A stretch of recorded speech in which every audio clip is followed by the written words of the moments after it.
Nungsirabe Telinausin, Ngaside Punna, Wuju Matangda Masail Louminnasi.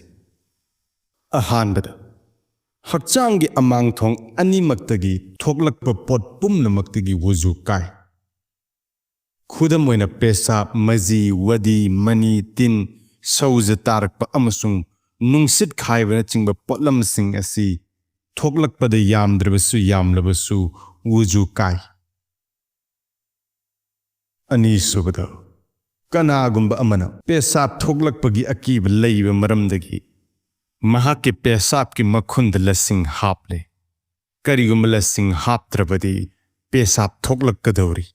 Adu oirabadi lasing hapad akaiba leite amasung lasing da pesap hek fauruk triba fauba wuju kairoi. Ahum subada nupagi khutna Chaothokpadagi natraga wakhal tawrubadagi karigum hakchangi thongde ising lagle adu oirabadi wuju kai. Asumna apam nungsi wakhalgi matamda Chaothoklibi ising adubu maji kawi. Mari subada anaba leiba maramdagi napkumba anappa ising hakchang thongda laklabadi madu mangi amasung wuju kai. Manga subada pesap natraga maji drop am hakchang thonggi mapan thangba unsa yothorakle adu oirabadi wuju kai re.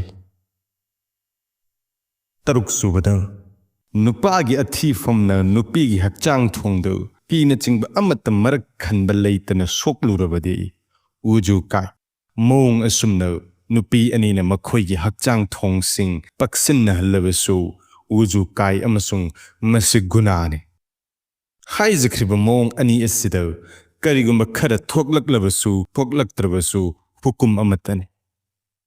Taret subada kanagumba amagi sauza taraklabadi wuju kai gane. Sauza adu manungda amuksang sinkhrabasu natraga karigumba amagi matengdagi insin kibo oirabasu chap mane. Nipan subada maji amasung wadi Chaothokplabadi wuju kai. Pesap ki matungda chenghi gumba ising lakpa adubu wadi kawi. Mapan subada wuju tawraba matungda khuzil kakpa natraga zakhamgi saun asiba siktatpada wuju kaide. Mafam adu amuk hanna ising chotrabasu yai. Tara subada wuju tawraba matungda finungi hakchang hangdokhiba natraga kanagumba amagi finungi hakchang urubana wuju kaide. Taraga mathoi subada wuju tawraba matungda finungi hakchang soklubada wuju kaide. Nungsirabe Telinausin ngasigide asifawdan khangminarasi matanggi ani subi episode ta iruzabagi Matangda Masail kunmanga khangminasi. Allah Ta'ala na ikoi khuding makpo Haijakhriba Wafam khara asibu ikoi khuding makta khanghandibu oisanu.